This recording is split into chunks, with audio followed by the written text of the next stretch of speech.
So congrats on everything. Man, your first single, Hurricane. I guess my first question is for you, as well as you did just doing this thing by yourself. Yeah.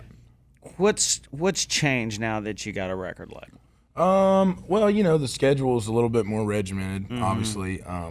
You get to do cool stuff like this, obviously, which is great. It's just really, you see a whole nother side of it that you didn't even know existed, Like I'm growing up when I'm listening to, George Strait, it's like you think he's just this troubadour, man, and he's out, he's riding his pony to every gig, and it's like you don't realize how many people are involved. I think that was the biggest thing for me is, because even when I was doing it by myself, before my manager got involved, it was just me and a couple dudes out trying to book anywhere that would let us play. And then my manager got involved, and he's been awesome. And then the team just is constantly growing, dude.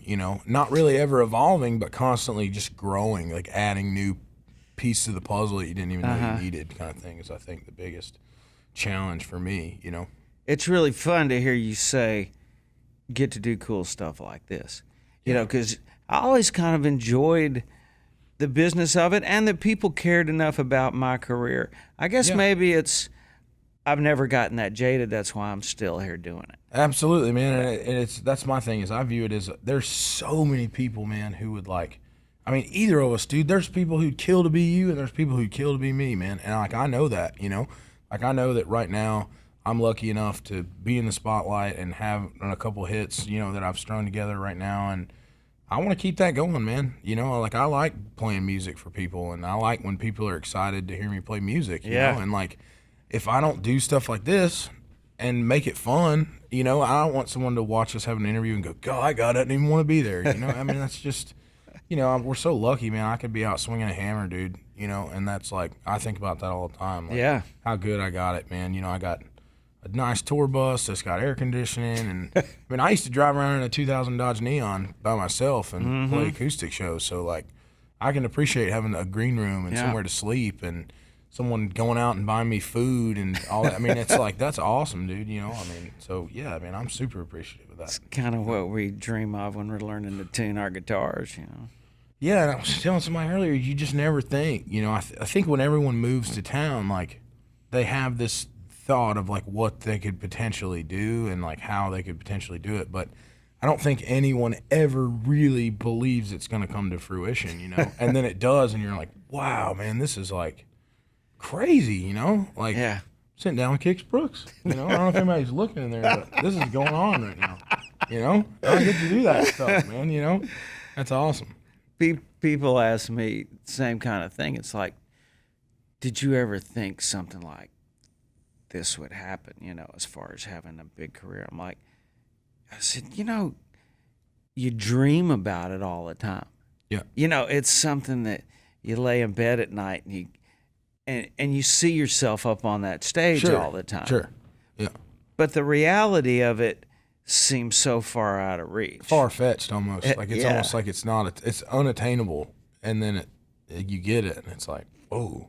It's a lot of dots to be connected. It is. Sometimes you look back and, I think if you're like me, when it starts happening, then it's just kind of one foot in front of the other.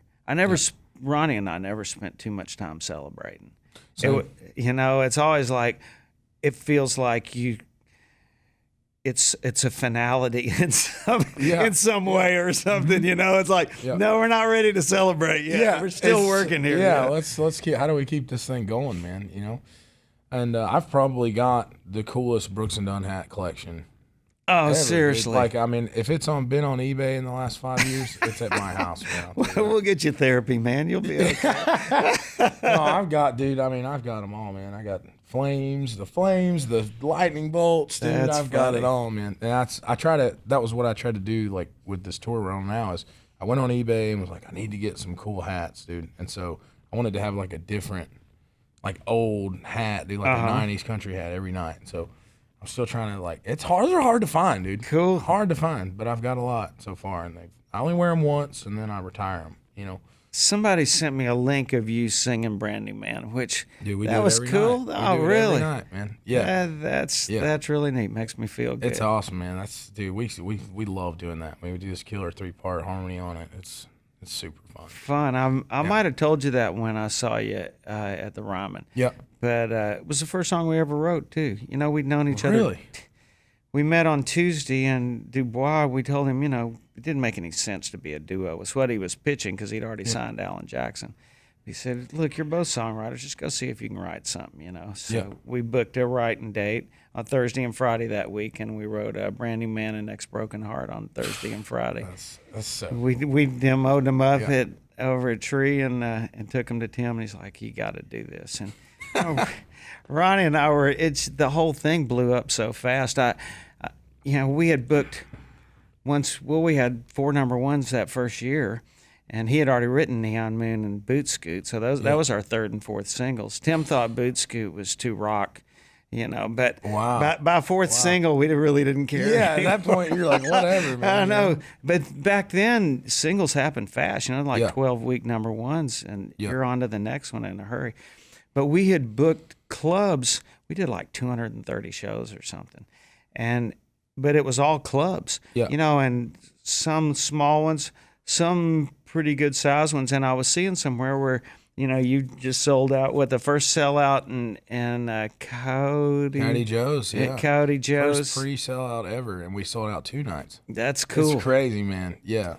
But it reminds me of how much fun that club year was. Dude, and if you keep rocking and you go start playing buildings and sheds and amphitheaters and stuff, and of course you've been playing bars for quite a while.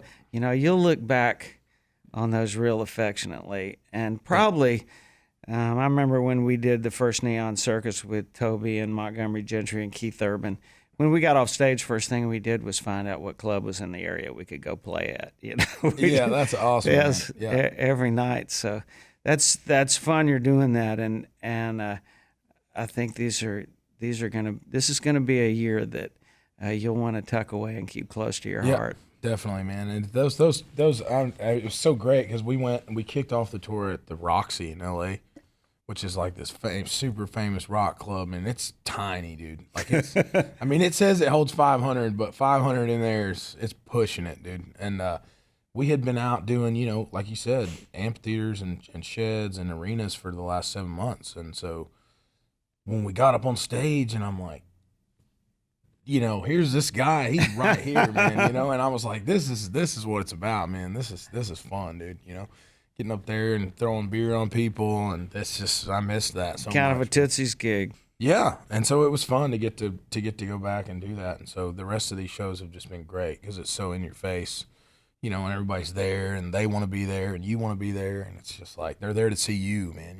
So because we had been opening pretty much all year. And so that's it's fun, but the whole crowd's not there yet, and half the people are like, who's this guy and what's his deal? And I've heard Hurricane once, but like, is that the guy, And so it's nice to be able to go out and people know what to expect, I think, a little bit, Yeah, I've had people go, it's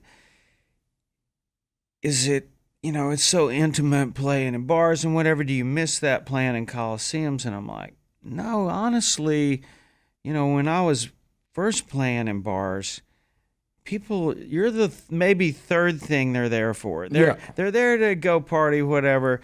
They're probably first they're there to pick up girls if it's dudes, and vice versa, girls to meet guys.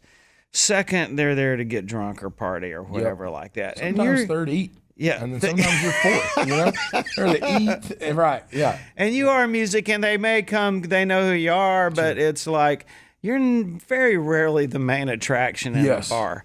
Until you're doing what you're doing. And that's that, because when you're playing coliseums, even if it's 15,000 people, if they're paid money and they got babysitters, they waited in traffic to see you, it gets quiet and it gets real, and it really is intimate, no matter how many people are there. Exactly. But that club thing, when they're there to see you, that's special. It is, man. It's a different feeling, man. It's definitely a magical type thing, man, and you wish you could just bottle that on stage feeling up, man, especially when it's like, so, we're considered so new. You know, I mean, I've been out playing for 5 years, but in the grand scheme of things, you know, it's so new for a lot of people. A lot of people, it's their first time seeing us too, which is awesome because it's like they haven't seen the show, and so they don't really know how high energy it is. You know, like they see this guy who looks like he just took his CPAP off and woke up from a nap, and I get up there and, you know, run around like